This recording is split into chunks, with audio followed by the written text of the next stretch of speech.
for his people. He turned around when Marbella called him. He asked if she was hurt. His pupils narrowed in shock. In front of them was a whole pack of monsters. Bayern stood up. He pulled the sword out of the monster and raised it against the pack. The monsters ran at him. The man ran towards them. Marbella clung to her husband. Suddenly Xavier appeared. He landed on the ground. The monsters looked at him. The guy chopped off one head. He continued chopping off one head after another. The blue-haired boy sheathed his sword. He raised his head and said that he went to meet them just in case. The boy held the sword and asked if they were okay. Bayern looked at him in shock and thought that he knew that Xavier had made progress with magic and developed mana, but he was not that strong even before leaving for Cremo. What made him so strong? Xavier looked down. The blue-haired boy approached the hero's parents. Marbella raised her eyebrows and asked if Lloyd was okay. He lowered his head. He looked at his parents and said that he did not know if he was alive or not. Dust was coming from the monster. Xavier looked at the hero in shock. He darkened and thought that he refused to believe it if he was gone now. Lloyd looked into space. The boy took his hand. He closed his eyes and thought that he would lose their estate, his newly acquired home. Xavier leaned over his master. He looked at his hand in shock. The blue-haired man put his hand on the hero's neck and thought that his pulse was beating, but his heart had stopped. He noticed that, albeit weakly, he was breathing. The guy opened his eyes and thought how this was possible. He frowned. He saw triple rings and thought that they were spinning at an incredible speed. Xavier put his hand on the hero's chest and thought that it was difficult for him to know about the state of his heart. He could not check because of the magnetic field. This incredible movement of mana was in his heart, and it was mana that kept him alive. He thought that he had created a triple explosion, and now he understood how the Mega Titan met his end. The blue-haired man looked at the brunette and thought who he was. After some time, the builders were repairing the house. The men were carrying stones. Arcus and Marbella were looking around. Xavier said that Mr. Lloyd was in the Count's house.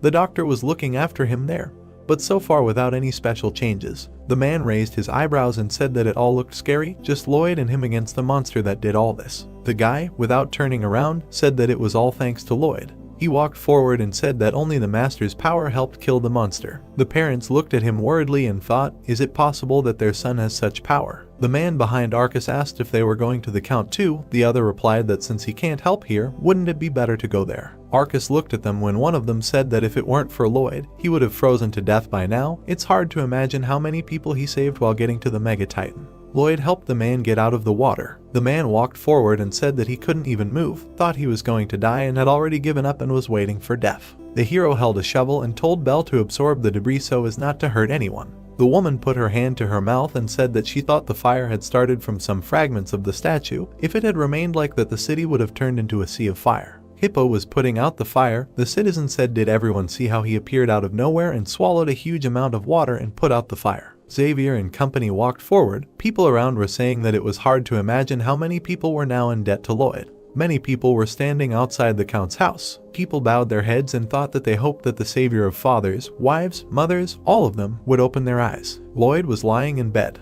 The citizens turned around when someone shouted, were they all crazy? The guy frowned and said that if that guy hadn't put up that statue, none of this would have happened. He raised a finger and said that if he thought about it, it was all his fault. People were looking at him. The crowd began to discuss and quickly suppressed the man. The hero's heart was beating. A system window appeared that his sacrifice and courage made a great impression on the residents of the city. For such an achievement, he was entitled to a bonus. Lloyd squinted. He opened his eyes. The guy stood up and said that he had a headache. He opened his eye and said that he remembered how recklessly he used the triple explosion.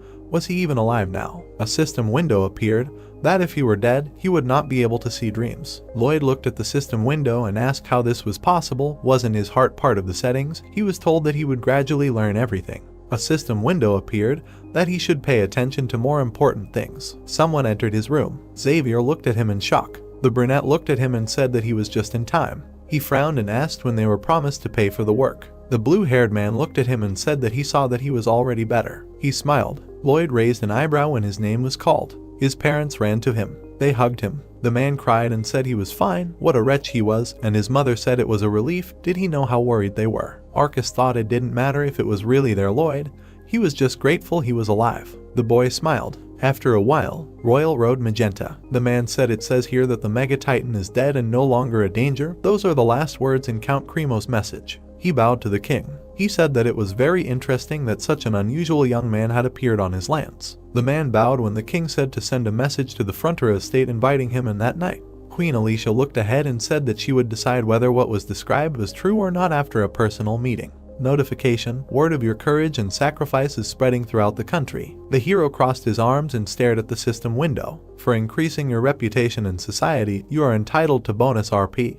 You receive plus 15 points. The guy clenched his fists and smiled happily. New skill, Mana Heart, accumulating a high concentration of mana in the heart. The young man touched his chest and thought that it was no wonder that he had so much energy, although he had been in a coma for a month. The fact that mana appeared in his heart meant one thing. The brown-haired man frowned and realized that working with a shovel would be much easier. The system asked if that was all he cared about. The boy was surprised that she disdainfully treated hardworking workers. A message appeared in front of him with an apology. The system reported that his mana heart appeared not due to training, but because of the shock wave from the explosion. Based on this, his mana heart has unique abilities. The hero's eyes widened in surprise. Exclusive skill option, impact compensation. Even if it is impossible to defend, the option allows you to minimize the impact of the explosion. Lloyd narrowed his eyes and thought that this meant that he could use triple strike whenever he wanted. The young man clenched his fist and was glad that the mining would go faster. The system asked him to say something cooler. The nobleman asked what could be cooler than work, or was she now also belittling mining?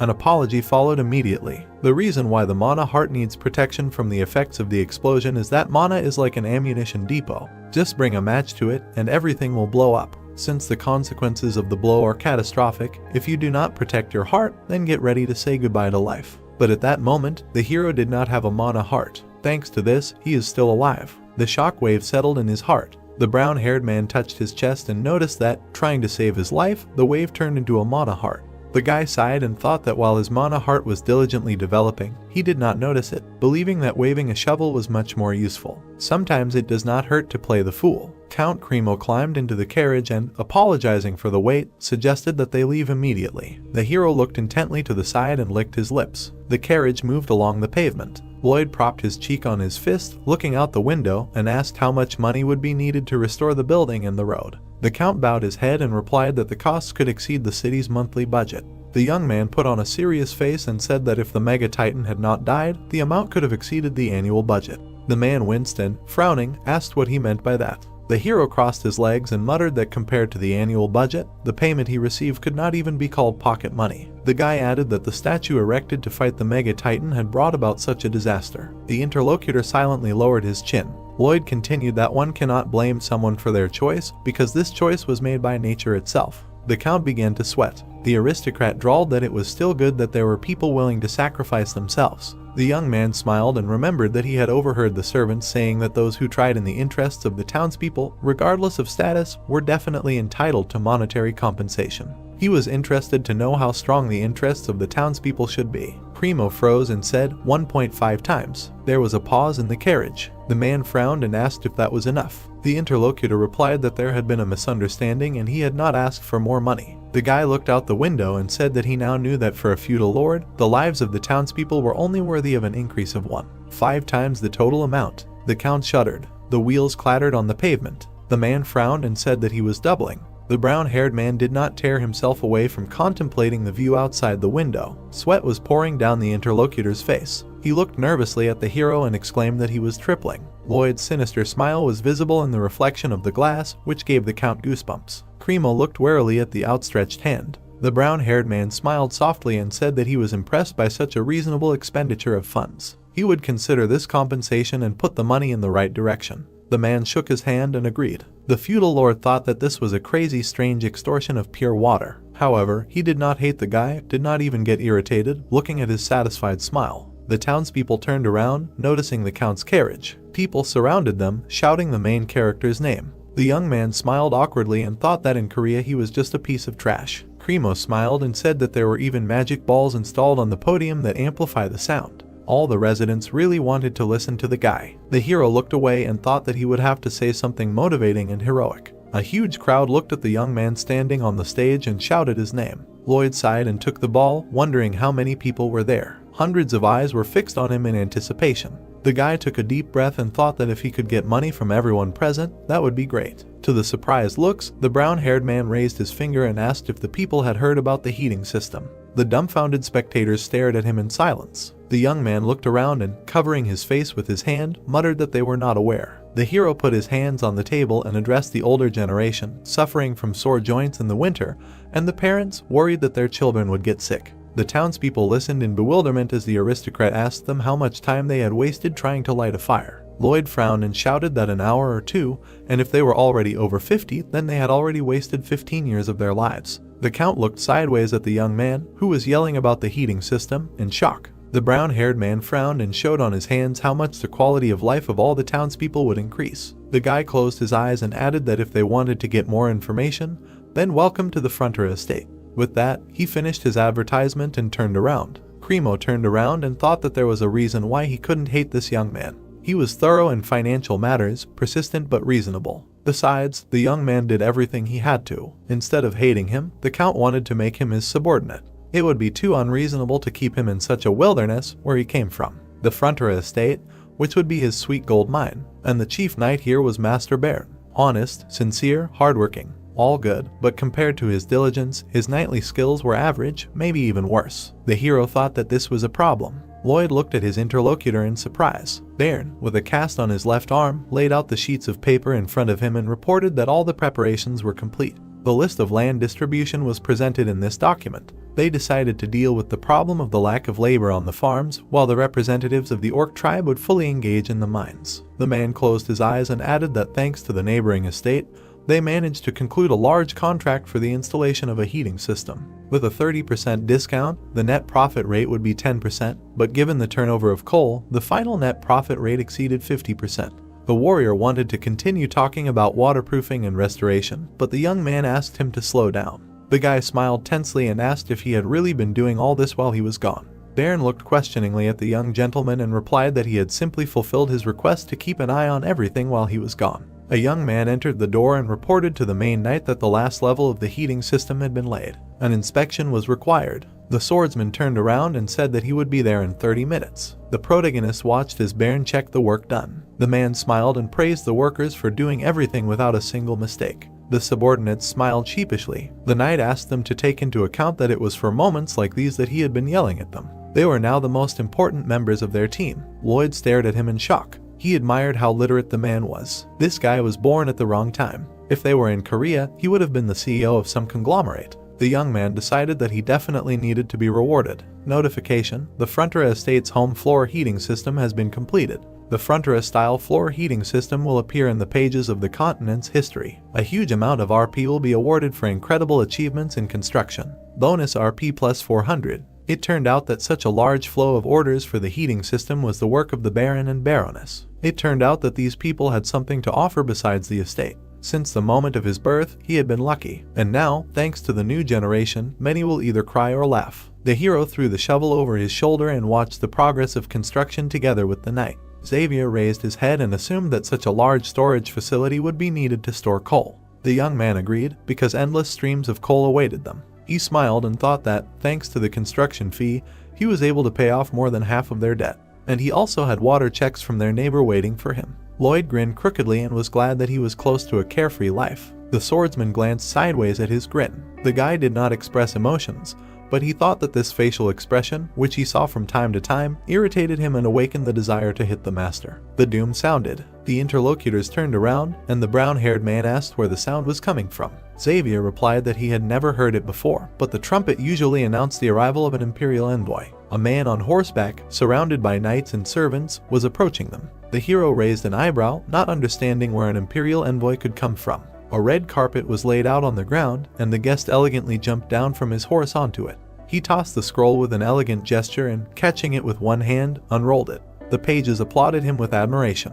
The Baron's family knelt, and Lloyd mentally asked to get to the point. He clenched his teeth and realized that he was about to die from this strange feeling. The guest looked at the scroll and read that, since ancient times, great kings did something there for the sake of peace and comfort of the aristocracy and other citizens. The young man frowned and assumed that it was Cremo. In the background, the envoy muttered his speech. The man solemnly declared that, inspired by such thoughts, Her Majesty said, the two brave heroes who defeated the Mega-Titan must personally appear before her and be rewarded for their achievements. Notification: the Baron's interest has increased by 9 points. You have been awarded 90 RP. Arcus held back tears and said that he was so proud of his son. The brown-haired man clenched his teeth and thought that he was grateful for the points, but this was a very bad sign. He had already been through this in the army. It was enough to simply do the job without problems, but you can't do better than necessary, and you only have to break this rule. The hero remembered how, having learned about his knowledge and skills, he was forced to build various houses, saunas, and barracks. If the young man got involved with the monarch, then you can forget about the quiet life of a nobleman in the province. The messenger opened his mouth wide and exclaimed that the orders were for Lloyd Frontera and his guard to leave for the King's Road immediately. The boy's eyes filled with tears, realizing that he should have stopped at the compaction of the seabed.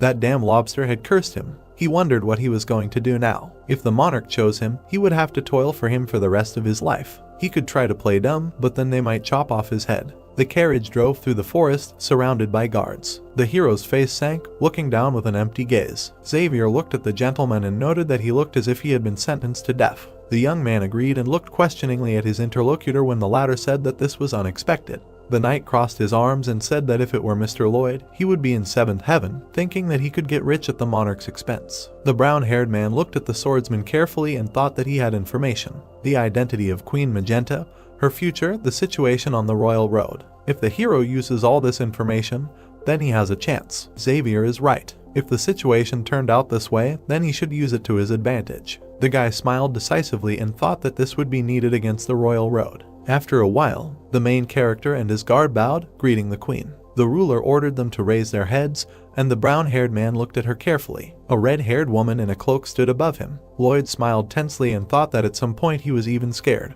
Her presence was no joke. The brown-haired man lowered his head and greeted the queen as a true mistress of the royal road. The interlocutor arched an eyebrow and said that she thought the second guy was an aristocrat. The hero froze, already accustomed to such a reaction. The woman smiled and said that she could feel the flow of unique mana inside Xavier. She added that the guy looked like he could challenge her. The blonde closed his eyes and politely replied that he was just a guard. The young man frowned and thought that the queen understood at one glance that the knight was special. As expected, one of the two best sword masters in the kingdom. Alicia looked down intently. You can't mess around with her. The woman said that she heard about his success from Count Cremo, so she praised him for his courage and sacrifice. She stood in front of the guests without a shadow of a smile. The queen said that she would not judge a person only by someone else's stories, and would believe it when she saw it herself. The hero frowned and thought that he didn't even doubt it. The redhead narrowed her eyes and said that she would personally evaluate his skills. The young man smiled and realized that this was a special opportunity to receive a royal order. Alicia asked what in the current situation and the time they live in most needs urgent reconstruction on the royal road Magenta. The hero lowered his head and noted that they decided to start with riddles. He grinned because he knew the plot of the entire novel. The queen looked at him and thought that the guy would immediately notice it if he was gifted. But if he was not able to see it, then she would not be able to accept him. They exchanged glances. In Magenta, the crumbling conservatism of this kingdom needs urgent reconstruction. The brown-haired man looked down and answered that the Magina River, which crosses